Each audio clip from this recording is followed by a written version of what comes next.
Olá pessoal, sejam todos bem-vindos a este evento da Ectolab. Meu nome é Paulo Franco, sou voluntário, pesquisador e docente da Ectolab em Curitiba.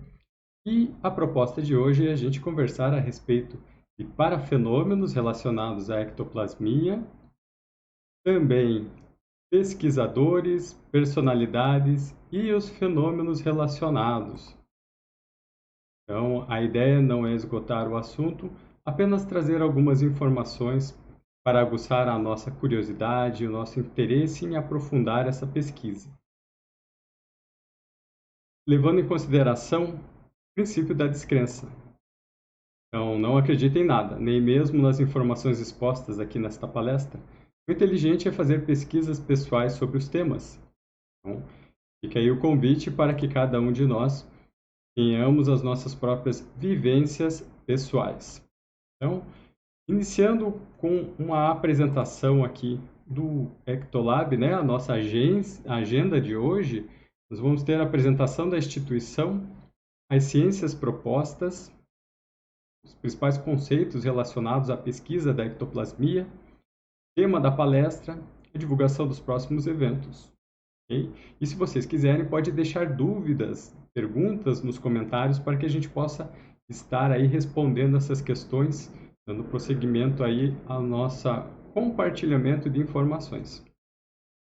Então, o ectoplasma, né, essa palestra ela é fundamentada em cima do livro Ectoplasma, Panorama Contemporâneo das Pesquisas sobre Ectoplasmia, escrito por Hernande Leite e Evelise Vicenzi.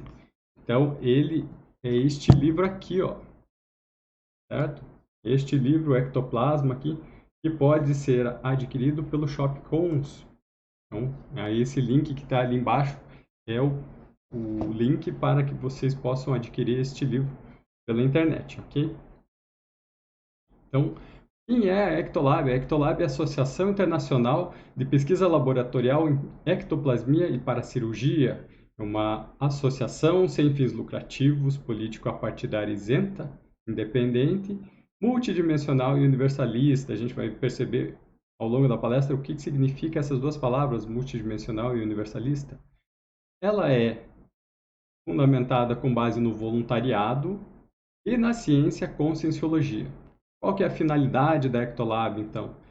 É assistência, educação e pesquisa científica especializada em ectoplasmologia e paracirurgia, com sede na Foz do Iguaçu.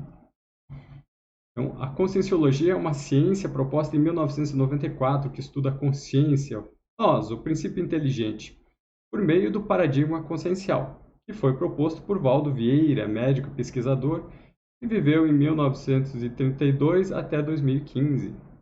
Então, esse paradigma consciencial é um modelo com o qual a gente consegue explicar como que esses fenômenos, parafenômenos ocorrem. Então, ele é fundamentado em 7 premissas principais: bioenergias, a multidimensionalidade, serialidade existencial, cosmoética, universalismo, autopesquisa e holossoma. Começando então pelas bioenergias, nós entendemos na Conscienciologia que no universo existem duas realidades principais. A primeira é a consciência, nós, o princípio pensante, que estamos sempre em evolução. E a segunda realidade é energia. Todo o restante que existe no universo é energia, e a consciência, com a sua atuação da vontade decidida, consegue movimentar, mobilizar essas energias para a realização das suas atividades. Segundo, multidimensionalidade. Então, a gente percebe que a consciência ela não morre com a morte biológica. Ela continua existindo, mas ela passa a se manifestar numa outra dimensão, uma dimensão extrafísica. Então, a consciência ela continua existindo, mesmo depois da morte biológica. Terceiro, serialidade existencial. Então, essa serialidade existencial, essa possibilidade da consciência continuar a se manifestar depois, em uma outra dimensão, é o que permite que a gente evolua.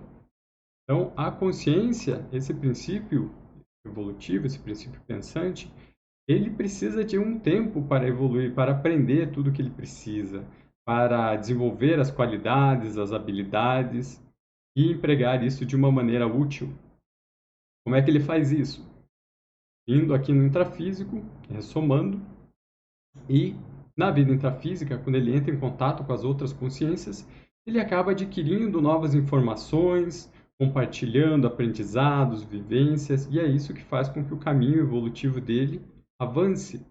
Então, a serialidade existencial é o conjunto de vidas intrafísicas e os períodos que essa consciência passa no extrafísico entre uma vida intrafísica e a outra. Esse período, então, compõe a serialidade existencial. Então, voltando aqui aos nossos itens do paradigma consciencial, nós verificamos então que a consciência ela pode ter pertencido já a diversas nacionalidades, ter morado em várias regiões do planeta, ter convivido em épocas diferentes com várias pessoas diferentes. E isso faz com que a gente tenha então um senso maior de grupalidade. Então, a maioria dos preconceitos que a gente percebe por aí na sociedade com relação ao gênero, à raça, à cor da pele, a nacionalidades diferentes, a gente percebe que isso não faz muito sentido no caminho evolutivo da consciência. Por quê? Porque essa evolução é mais universalista. Então, esse é o tema que embasa a premissa do universalismo. E a cosmoética tem a ver com o nosso comportamento, não só com relação a hábitos e costumes de uma determinada época ou de um determinado local.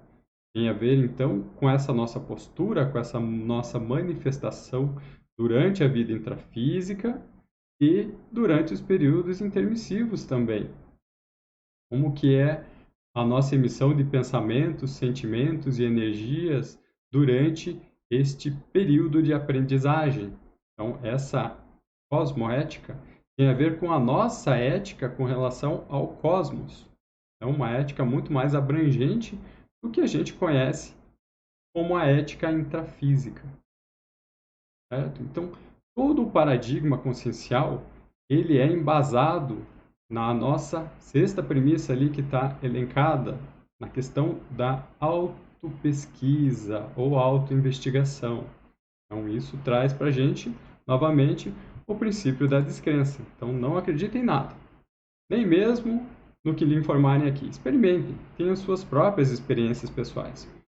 E a gente entende que é isso que faz com que a consciência evolua, principalmente quando a gente consegue elencar algum traço nosso de personalidade que precisa ser desenvolvido, que precisa ser deixado de lado, abandonado, algo que esteja atrapalhando a nossa convivência em harmonia com as outras consciências em evolução. Então, isso a gente chama de reciclagem. E isso aparece bastante quando a gente começa a enxergar as nossas manifestações. Quando a gente começa a observar como que a gente se comporta, esses traços eles ficam bem à tona, bem aparentes. E por último, a última premissa é o holossoma. Então, essa palavra é um neologismo. Holo significa conjunto, totalidade, e soma é relacionado a veículos, corpos. Então, essa palavra significa conjunto ou totalidade de corpos. A gente entende que a consciência em evolução, para que ela se manifeste, ela utiliza vários veículos diferentes. Já vamos ver quais são esses veículos. Então, um dos veículos que a gente conhece melhor é esse corpo físico que a gente está utilizando neste momento. Então, o corpo físico ele serve para que a gente consiga manifestar aqui, ancorar nossa personalidade, a nossa consciência aqui no intrafísico. Então, desde que a gente ressoma ou reativa um corpo físico até a gente desativar ele ou dessomar, esse é o principal veículo que nós vamos estar lançando mão para o nosso aprendizado evolutivo. Também existe, olha só, o veículo chamado psicossoma. É uma cópia desse corpo físico.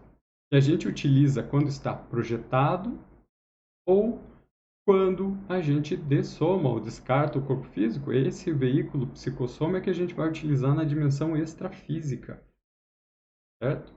Envolvendo esses dois veículos, quando a gente estiver na vida intrafísica, quando a gente estiver ressomado, existe o veículo chamado energossoma ou holochakra, totalidade de chakras. Chakras vêm da cultura oriental, são os centros energéticos. Então a gente percebe que isso faz muito sentido. Esse veículo energossoma é que faz essa troca energética com os ambientes e também mantém aí as nossas energias ou a nossa defesa energética. Também temos o veículo mental somático, o mental soma, o corpo das ideias, o veículo utilizado para a gente elaborar os nossos pensamentos, certo? E dois itens que aparecem aqui na transparência também é o cordão de prata, que nada mais é que o energossoma esticado, e o cordão de ouro, que faz a ligação do mental soma com a cabeça do psicossoma.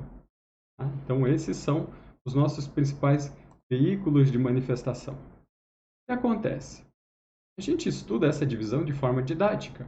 Na verdade, quando a consciência se manifesta, ela utiliza todos esses veículos ao mesmo tempo, tanto o mental soma, quanto o psicossoma, quanto o energossoma. Então, a gente utiliza sempre os nossos pensamentos, os sentimentos e as energias essenciais para que a gente se manifeste. O veículo que a gente descarta com maior facilidade é o corpo físico. Depois da vida inteira de trabalho, de aprendizado, esse corpo físico ele entra em obsolescência, ele fica antigo, ele começa a falhar, e aí surge o momento da gente desativá-lo e passar então o período extrafísico.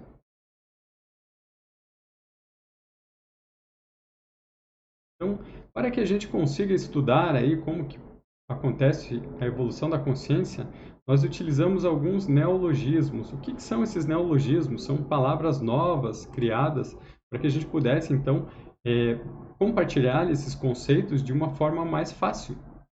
Então, por exemplo, consciência intrafísica. Então, a gente utiliza a palavra consim, resultado da combinação das primeiras sílabas da palavra consciência e intrafísica. Então, juntando essas duas primeiras sílabas, nós temos a palavra consim, que representa, então, esse conceito de consciência viva, essa consciência que está aqui na intrafisicalidade, que ressomou. Já uma consciência puramente no extrafísico, nós dizemos que é uma consciex. Essa consciex, ela já descartou o corpo físico, então ela atua prioritariamente de psicossoma e de mental soma, corpo das ideias. Já o pensene é a conjunção, combinação dos pensamentos, sentimentos e das energias que essa consciência, seja consim ou consciex, ela está se manifestando, ela emite pensenes. Então a gente brinca que a consciência, na verdade, ela não pensa, ela penseniza, ela está sempre emitindo pensenes. E o conceito de verpon, verdade relativa de ponta. Verdade, porque é um fato observado. Relativa, porque nós não trabalhamos com dogmas nem verdades absolutas na conscienciologia. E de ponta, porque é o conhecimento mais avançado que nós temos. Hoje, atualmente, é o que a gente entende como sendo o melhor entendimento sobre determinado assunto. Pode ser que com as nossas pesquisas, esse conhecimento ele precise evoluir, ele precise ser atualizado. Por isso que é uma verpon. Então, essa verdade relativa de ponta, esse fato observável, ele vai ser válido até que a gente consiga achar evidências, consiga explicar como que um fenômeno é mais bem entendido. Então, esse processo de depuração, esse processo de atualização é o principal interesse de quando estudamos a conscienciologia e a ectoplasmologia. Então, desenvolver conceitos, entender como que esses mecanismos funcionam para poder replicá-los com a atuação da nossa vontade de forma sadia e estar sempre evoluindo, principalmente evoluindo, fazendo com que o conhecimento evolua. Tá? Então, na palestra de hoje, nós vamos estudar um histórico resumido da pesquisa em ectoplasmia, personalidades chaves e também parafenômenos de efeito físico e sua relação com os parapsíquicos e pesquisadores. Então, novamente, relembrando que a ideia aqui não é esgotar o assunto, é apenas trazer informações para que a gente possa, então, aguçar a curiosidade, o interesse por aprofundar esses temas. Nós vamos utilizar principalmente o método da enumeração. Então, nós vamos fazer algumas listas, repassando aí alguns itens dessas listas ao longo da palestra. O tema de hoje, então, foi retirado, ele faz parte fundamentado no capítulo 1 do livro Ectoplasma, esse panorama contemporâneo das pesquisas sobre a ectoplasmologia, e ele foi escrito por Neida Cardoso. O objetivo é apresentar os principais conceitos do estudo da ectoplasmia a partir do paradigma consciencial, bem como personalidades e fenômenos relacionados. Então, a principal palavra relacionada, o principal conceito relacionado à ectoplasmologia é o ectoplasma. Foi cunhado por Charles Richet, médico fisiologista. Então, o termo ecto vem do grego ectos, de fora, para fora. E plasma, também do idioma grego, significa modelar, envolver. Então, a junção dessas palavras, ectoplasma, significa algo que é modelado fora do corpo humano. Então, a ectoplasmologia é uma especialidade da ciência conscienciologia que é aplicada ao estudo do ectoplasma. E o que é o ectoplasma? Uma substância semimaterial exteriorizada a partir dos seres vivos. Então, nós temos o fictoectoplasma das plantas, nós temos o zooectoplasma dos animais e também uma categoria chamada de omniectoplasma, que são o ectoplasma exteriorizado a partir dos seres humanos. Então, há uma diferença entre um corpo masculino exteriorizando ectoplasma, que seria o androctoplasma, e um corpo feminino exteriorizando ectoplasma, que seria o ginoectoplasma, cada um com suas próprias características. Então, resumindo, vamos lá, o ectoplasma é a substância semifísica exteriorizada a partir da consim ectoplasta. Quem é o ectoplasta? É a consim intrafísica da qual emana essa substância. A ectoplasmia seria a exteriorização desse ectoplasma através dos poros e mucosas da consim. E a ectoplastia é a organização desse ectoplasma adquirindo uma forma. Tá? Esses conceitos eles podem ser encontrados na página 14 do livro. Também a questão da paracirurgia, que é uma técnica assistencial para desbloqueios energéticos profundos, utilizando então o ectoplasma, essa energia mais densa. E a dinâmica interassistencial de paracirurgia, que é a aplicação da técnica paracirúrgica por meio de acoplamentos energéticos nas psicosferas das consciências. E aí vocês me perguntam, o que são acoplamentos energéticos em psicosferas das consciências? O próximo slide é uma ilustração do que acontece. Isso é um acoplamento energético. Então, a consciência ela consegue fazer uma interfusão das suas energias conscienciais, principalmente quando ela estiver num raio de até 4 metros de distância da outra consciência.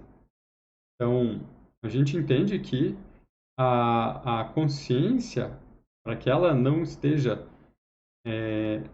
com alcance de nenhuma energia consciencial, ela teria que estar aí distante em torno de 8 metros, 4 metros da psicosfera dela e mais 4 metros da psicosfera da outra pessoa. Qualquer distância menor do que esses 8 metros de distância entre as pessoas vai fazer com que essas energias de cada psicosfera entrem em contato. Então, vai haver uma interfusão dessas energias. E é essa interfusão que se dá o acoplamento. A gente também pode fazer um acoplamento por conta de evocações.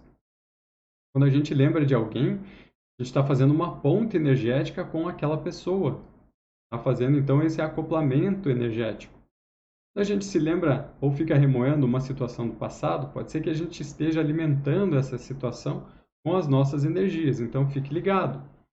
Será que eu estou usando as energias ou será que eu estou exteriorizando essas energias?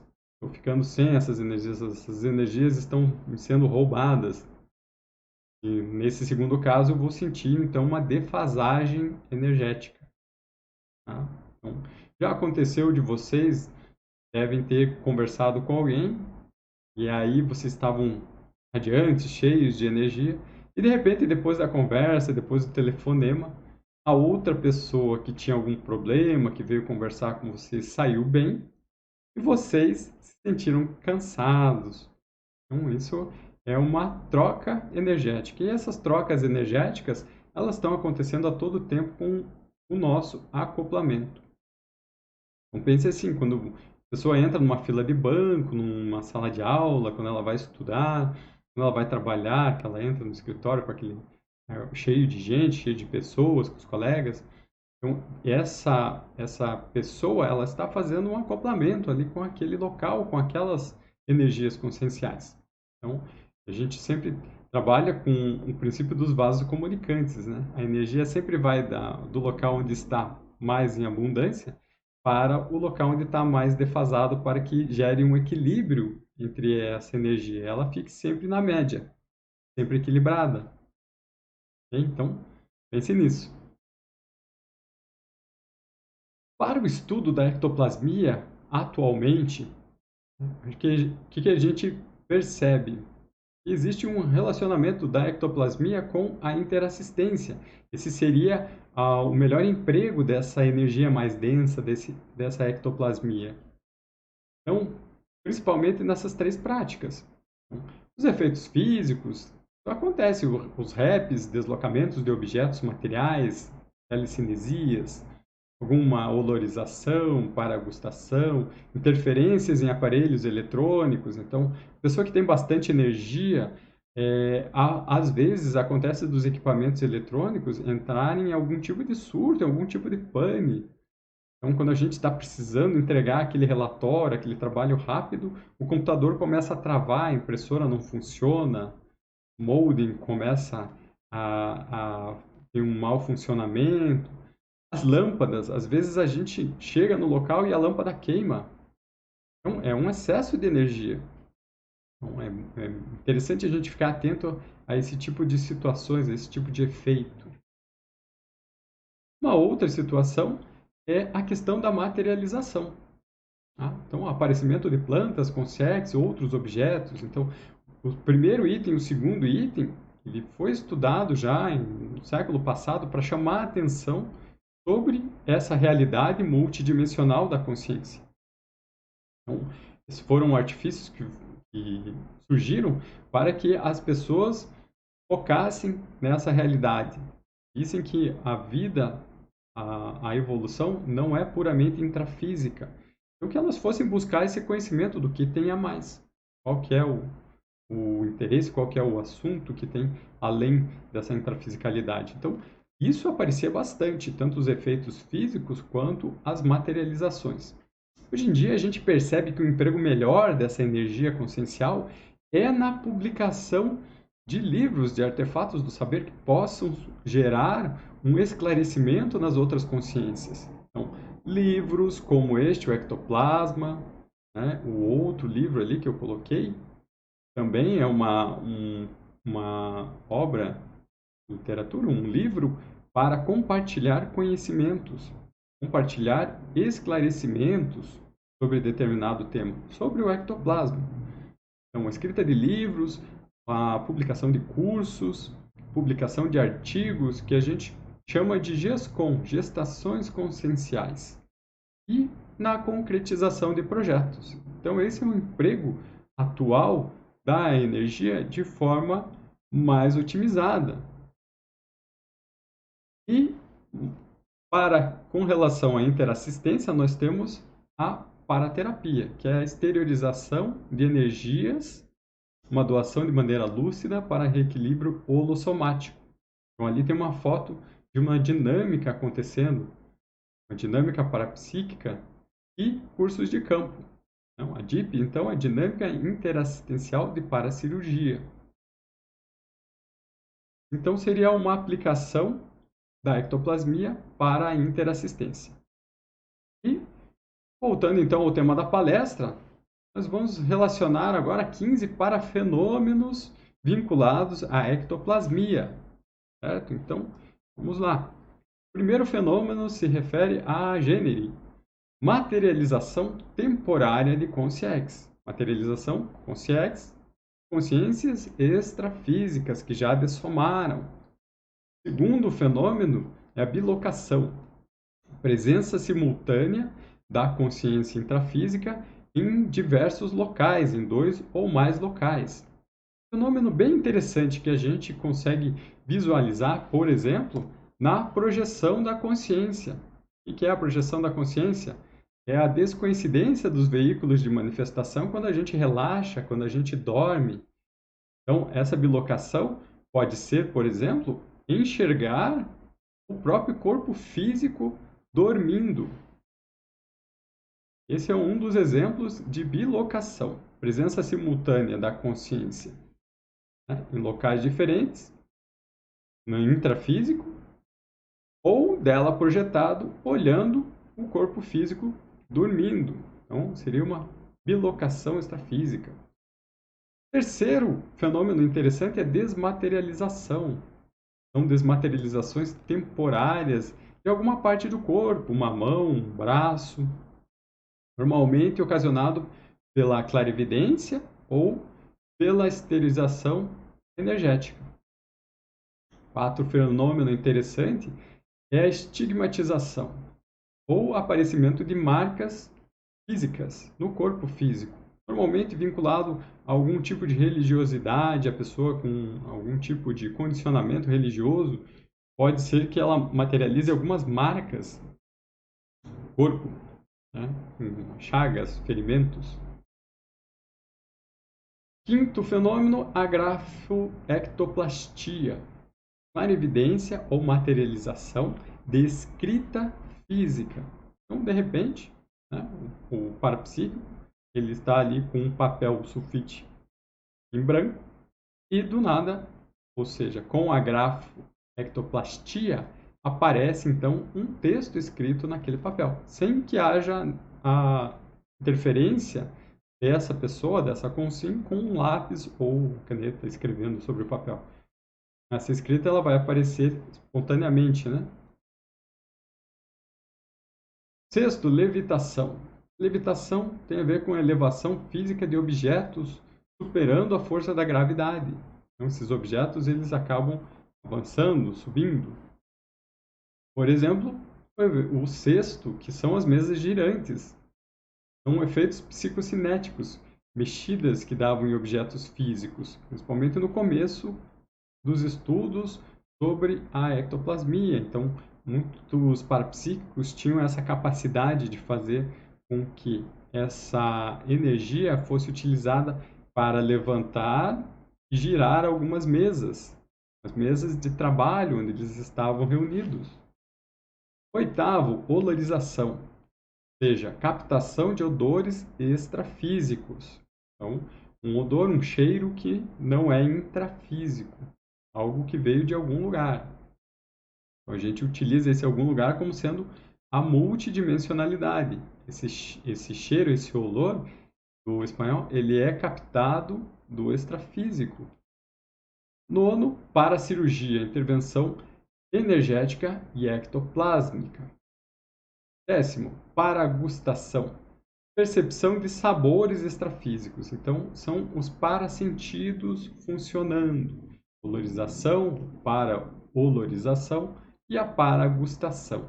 Assim como a gente tem a clarividência, que a gente consegue enxergar além do que está acontecendo no intrafísico, captando então informações da multidimensionalidade, dimensões extrafísicas ou da dimensão energética, a gente também pode perceber alguns cheiros e gostos dessas dimensões extrafísicas. 11º, parateleportação, ou seja, a translação física instantânea. Então, o corpo da Consim desaparece em um determinado local intrafísico e reaparece em outro local intrafísico. Pneumatofonia. Pneumatofonia é relacionada com a materialização de uma garganta ectoplásmica. Então, na garganta nós temos as nossas cordas vocais, a principal ferramenta envolvida na produção da fala. Então, quando aparece essa garganta ectoplásmica, ela consegue vibrar o ar. Então, ela consegue falar. Surge uma fala com essa garganta ectoplásmica. Já com a pneumatografia, é uma mão ectoplásmica, uma mão que fica materializada, que pode, então, cortar um lápis ou uma caneta e escrever em determinado local. Certo? Então, pneumatofonia, aparece uma garganta ectoplásmica materializada. Na pneumatografia, aparece uma mão materializada que pode ser utilizada para escrita, assim como a garganta para a fala. 14º, os raps. São pancadas secas, batidinhas. 15º, telecinesia, a movimentação de objetos físicos.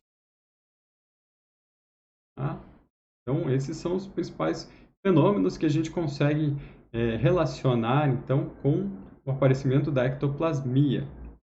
Existem alguns fenômenos relacionados, ou efeitos relacionados com a ectoplasmia paraterapêutica. Há exemplo desses 4 que eu coloquei na tela. Então, o primeiro é o campo ectoplásmico. A gente pode criar, com a doação de ectoplasma, doação energética, a gente pode criar uma esfera energética de interassistência. Então, isso é utilizado principalmente nos campos da dinâmica parapsíquica, que é a atividade interassistencial onde esse campo ectoplásmico é melhor empregado. Também acontece na tarefa energética pessoal, ou TENEPS.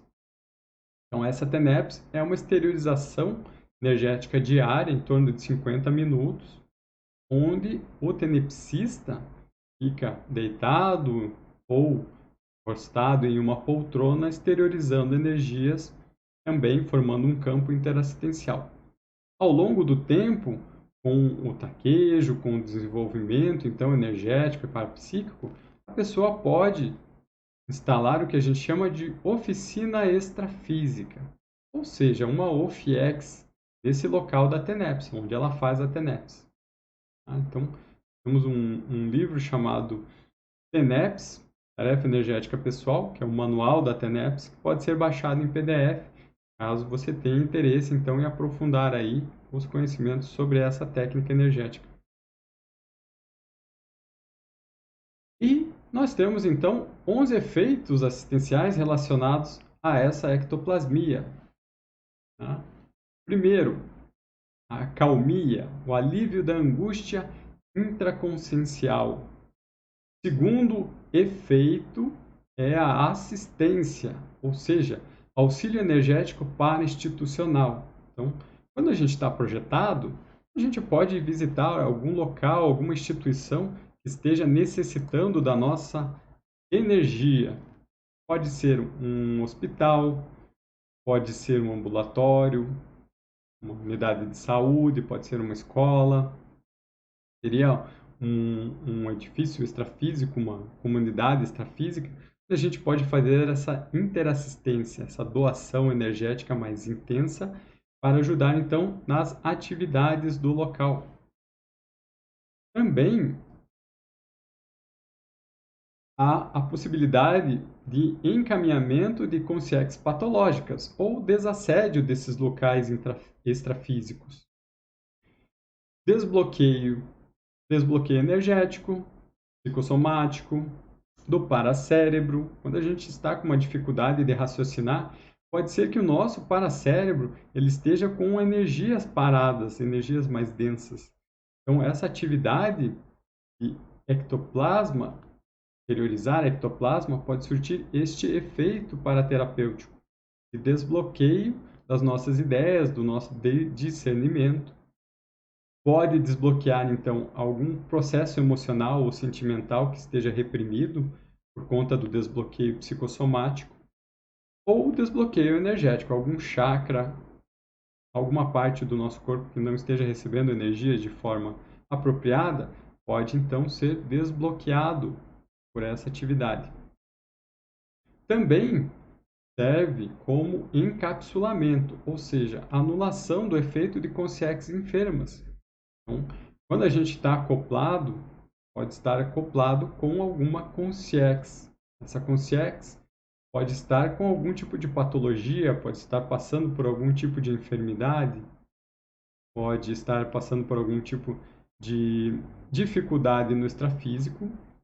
E essas energias conscienciais dessa consciência podem reverberar, pode ter algum tipo de repercussão na nossa manifestação aqui como consim. Então, essa anulação de consciências enfermas seria o quê? Seria deixá-las dormindo, deixá-las descansadas, ou mesmo passar a nossa acalmia, a nossa tranquilidade para que elas possam recobrar um pouco da própria lucidez. Seguindo, então, nós temos aí o despertamento extrafísico. O que seria esse despertamento extrafísico? Recobrar a lucidez no extrafísico.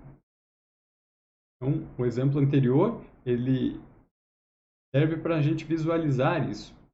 Quando uma consciência, ela dessoma, ela passa pelo descarte do corpo físico, ou seja, a primeira dessoma, ela pode levar um choque. Pode ser uma dessoma abrupta, por acidente, por exemplo. Pode ser algum tipo de sofrimento. Então, ela pode não estar muito bem lá no extrafísico. Então, a gente consegue, exteriorizando energias, causar esse tipo de despertamento, fazer com que essa consciência que está precisando de ajuda, ela recobre a sua lucidez. E a segunda dessoma tem a ver com o quê? Cada vez que a gente dessoma, rompe o cordão de prata. Então, um pouco de energia energossomática fica lastreando o veículo psicossoma lá no extrafísico. A segunda dessoma seria o descarte desses resquícios do energossoma que estão lá. Também faz com que a consciência recobre a lucidez nesse período extrafísico. O sétimo efeito é a maturidade extrafísica. Então, é essa recuperação de lucidez. Oitavo, paranestesia. Então, o ectoplasma ele pode surtir um efeito anestésico e de sonolência. Então, quando a pessoa ela está debilitada, sofreu algum tipo de trauma, algum tipo de cirurgia, esse ectoplasma pode surtir então esse efeito de acalmia, com um efeito anestésico e causando uma sonolência para que a consiga descansar. Também serve para parasepsia ou limpeza energética de ambientes. Então, com uma esterilização intensa de energia, a gente pode limpar o nosso ambiente energético e extrafisicamente, assim como a gente faz com a água e sabão nos ambientes intrafísicos, ou passa o álcool gel. Tá? Então, também pode fazer essa paraasepsia. Décimo, reabilitação, alívio de patologias, algumas patologias orgânicas, algumas patologias psíquicas. E o 11º, o resgate, redirecionamento de consciências patológicas. Então, a gente pode realizar o que a gente chama de reurbanização extrafísica. Vai para um local que esteja um determinado grupo de consciências. Podem estar patológicas e a gente consegue fazer então a limpeza do ambiente e encaminhar essas consciências para um local onde elas possam ser atendidas, onde elas possam estar numa situação melhor, mais lúcida, cobrando então o próprio caminho evolutivo delas. Tá? O próximo item da palestra é conversar a respeito de pesquisadores em ectoplasmia. Então, esse capítulo 1 do livro, ectoplasma, ele relaciona 14 pesquisadores que foram personalidades chaves no desenvolvimento da ectoplasmia, da ciência ectoplasmia. Primeiro, começando com Emanuel Swedenborg, da Suécia. Ele descreve para fenômenos como a ectoplasmia e a clarividência viajoura, a simulcognição, quer dizer, o conhecimento de informações de situações que estão acontecendo no mesmo tempo em que ele está recebendo ou tendo esses fenômenos parapsíquicos. Clareaudiência, tudo isso na obra Diário Spiritualis. Também temos o Franz Anton Mesmer, da Alemanha. Então, ele criou o mesmerismo e o trabalho científico, a descoberta do magnetismo animal. Também temos o Joseph François Deleuze, da França, que foi aluno de Mesmer. Então, ele publicou o trabalho Instruções Práticas sobre o Magnetismo Animal em 1825. Veja só, 1825. Nós estamos aqui em 2020. Então, 200 anos atrás, estas informações, esses fenômenos, esses efeitos, eles já estavam sendo estudados pelos pesquisadores. O Hippolyte Rivail, da França, que é o Allan Kardec, codificador do Espiritismo. Temos o Alfred Russel Wallace, da Inglaterra, que fundou a Sociedade Dialética de Londres em 1864, relativamente destinada ao estudo dos fenômenos psíquicos. Temos William Crookes, da Inglaterra.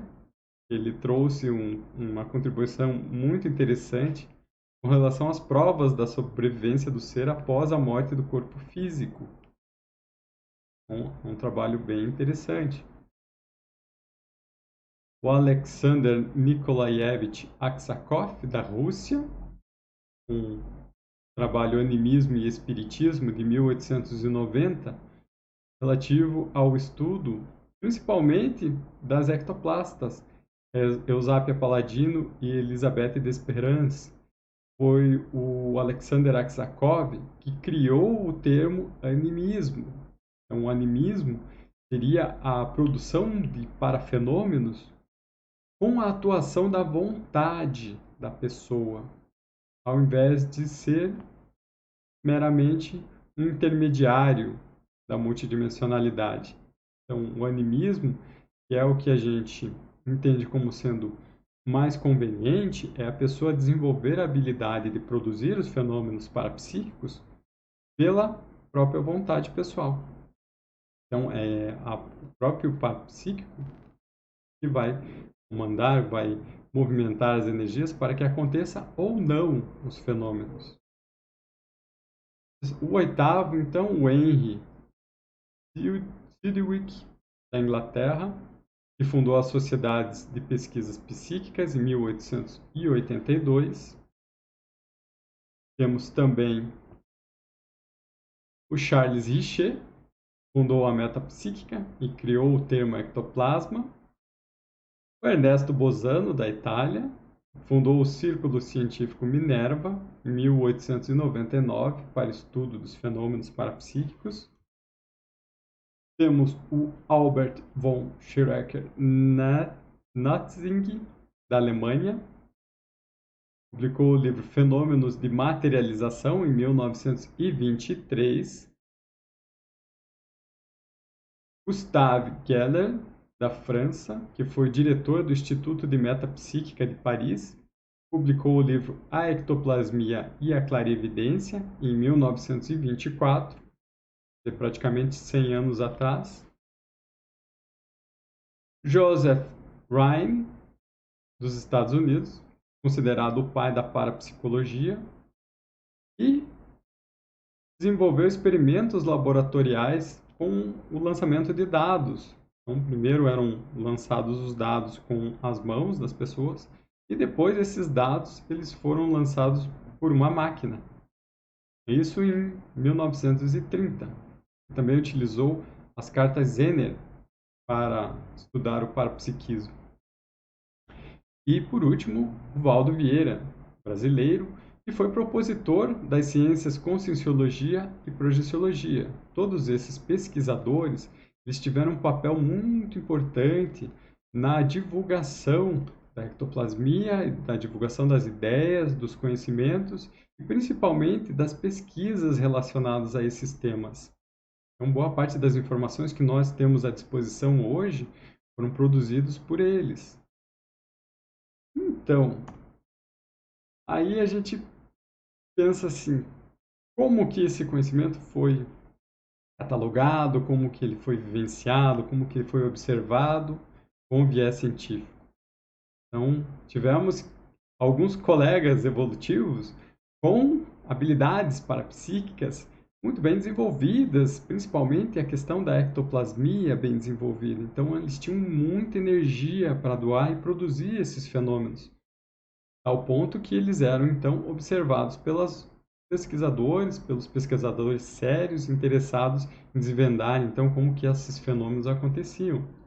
Vou elencar aqui, então, 11 pesquisadores, 11 parapsíquicos ectoplastas, foram os responsáveis, então, por divulgar esses fenômenos. A primeira deles, as irmãs Fox, dos Estados Unidos, foram precursoras dos parafenômenos, principalmente dos RAPs, os estalidos breves, e as mesas girantes.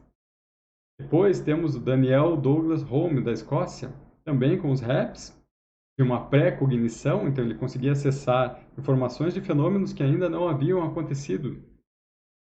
Clarividência também, a levitação, telecinesia, isso tudo em plena luz do dia. Isso é bem importante para a gente analisar.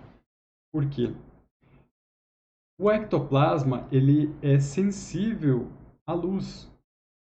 Então, normalmente, os fenômenos acontecem em uma sala com penumbra, uma sala semi-escura, uma certa escuridão, por conta dessa sensibilidade que essa energia mais densa tem com relação à luz quando ela é exteriorizada. Então, é um pouco complicado de a gente ter alguma foto nítida, porque quando a gente lançar a iluminação do flash, essa energia ela pode se dissipar rapidamente. Então, a gente não iria conseguir registrar esse fenômeno. Por isso que esses eventos, principalmente os parapsíquicos, que conseguiam fazer os parafenômenos acontecerem em plena luz do dia, denotam que eles tinham uma capacidade parapsíquica muito grande, muito bem desenvolvida, muito avançada, por conta dessa sensibilidade e do ectoplasma praticamente desaparecer em contato com a luz. Então, quanto mais iluminado, menos ectoplasta, menos ectoplasmia vai haver. Por quê? A energia ela não vai conseguir se manter presente naquele ambiente por conta dessa sensibilidade à luz, fotossensibilidade. Então, esses pesquisadores que eles conseguiam, além de tudo, fazer com que esses fenômenos acontecessem em plena luz do dia, eles são realmente pessoas, exemplos de habilidades que estavam bem avançadas, principalmente para a época. Então, nós temos aqui Elizabeth Hopper, ou Madame d'Espérance, da Inglaterra, que também apresentava para fenômenos como a clarividência, a psicofonia, a xenoglossia, quer dizer, falar uma língua que ela, a princípio, não teve contato, não era a língua natural, materna dela, era uma língua estrangeira. Às vezes, acontece da consciência falar sobre uma língua, se comunicar com uma linguagem, e ela já não é mais utilizada nos tempos atuais. Pode ser considerada uma língua morta, uma língua antiga, a língua de um outro continente, então ela não tem uma explicação de como aquilo pôde acontecer, porque ela não estudou, ela não desenvolveu habilidade nessa vida intrafísica sobre aquele idioma. Também materializações de objetos e consciências. Eusapia Paladino, da Itália, materializações, levitação, telecinesia, teleportação, pneumatografia, quer dizer, a materialização de uma mão para escrever, e a pneumatofonia, materialização de uma garganta, fosse hábil para falar. Florence Cook, da Inglaterra, com a questão da levitação, psicografia, quer dizer, há o acoplamento com o parapsíquico, e a mão da Consim escreve. Materializações, também, isso tudo em plena luz do dia. Eurípides Barçanufo, do Brasil, apresentava fenômenos de levitação, clarevidência, a bilocação, quer dizer, estar em vários locais ao mesmo tempo, desassédio, encaminhamento, limpeza energética de locais, psicofonia, então a produção de sons, aí nesse caso acontece como na psicografia, quer dizer, há o acoplamento com o parapsíquico e a garganta intrafísica do parapsíquico que é utilizado para a produção de sons. Às vezes, o timbre de voz não é nem um pouco parecido com o timbre da Consim. Também o fenômeno da pré-cognição, quer dizer, saber de algo que possa vir a acontecer, e fenômenos terapêuticos. E são esses fenômenos terapêuticos? O princípio que a gente utiliza na paracirurgia. É a esterilização de energias mais densa, visando ao equilíbrio ou terapêutica da outra consciência. Então, a consciência que apresentava algum tipo de distúrbio, algum tipo de patologia, ela depois desse contato com o médium, com o parapsíquico, acabava se sentindo melhor. Nesse caso, o Eurípides Barçanufo, considerado um bom ectoplasta de fenômenos paraterapêuticos. Também a Ana Rebelo Prado, do Brasil, com a levitação para a teleportação, quer dizer que ela desaparecia em um local intrafísico e se materializava com o corpo físico e tudo em outra localidade. A psicografia, o estudo, ou escrita, então, utilizando a mão do parapsíquico. A psicofonia, que é a comunicação utilizando a garganta do parapsíquico. Germinação de sementes, então a esterilização energética dela propiciava uma germinação mais acelerada de sementes e materializações diversas. Então temos também parapsíquica Eva C, da França, com a xenoglossia, falar idiomas diferentes do que ela conhece, efeitos físicos e materializações em plena luz do dia. Temos o Jerônimo Cândido Gomide, com fenômenos paraterapêuticos, efeitos físicos e materializações em plena luz do dia. O Carlos Mirabelli, do Brasil, com a teleportação, a psicografia, materializações, levitação, xenoglossia e xenografia. Então, a xenografia é escrever em uma língua que a Consim não domina. 11. O José Arigó, do Brasil, com assistências em transe. Certo? Então, esses foram os principais parapsíquicos ectoplastas que produziam fenômenos, inclusive alguns deles fenômenos em plena luz do dia. Certo? Então aqui a gente chega ao finalzinho da nossa palestra. Então, nós atendemos aí a nossa agenda, que era conversar a respeito das ciências, da conscienciologia e da ectoplasmologia, apresentar os conceitos relacionados ao entendimento dessas ciências, divulgar principais fenômenos que nós já conseguimos elencar, que nós já conseguimos observar, principalmente no trabalho de outros pesquisadores e fundamentaram o trabalho observando, por sua vez, parapsíquicos ectoplastas. E agora, então, a gente convida para que vocês continuem acompanhando o nosso canal no Eventbrite, continuem acompanhando o nosso canal aí nas redes sociais para saber de mais eventos, né? Possivelmente aí nos próximos meses a gente vai ter algum curso que a gente possa então fazer online. Ok? Então fica aí o convite para que vocês possam então aprofundar esses seus conhecimentos sobre essa ciência, ectoplasmologia e a conscienciologia. Dúvidas, perguntas, enviem para nós nos comentários deste vídeo, que nós vamos estar respondendo aí na medida do possível, ou talvez até na próxima palestra. Tá? E a gente fica aí com o convite para que vocês estudem então a questão da circulação fechada das energias e o estado vibracional. Ok? E eu agradeço aí a presença de todos. Meu muito obrigado e até a próxima.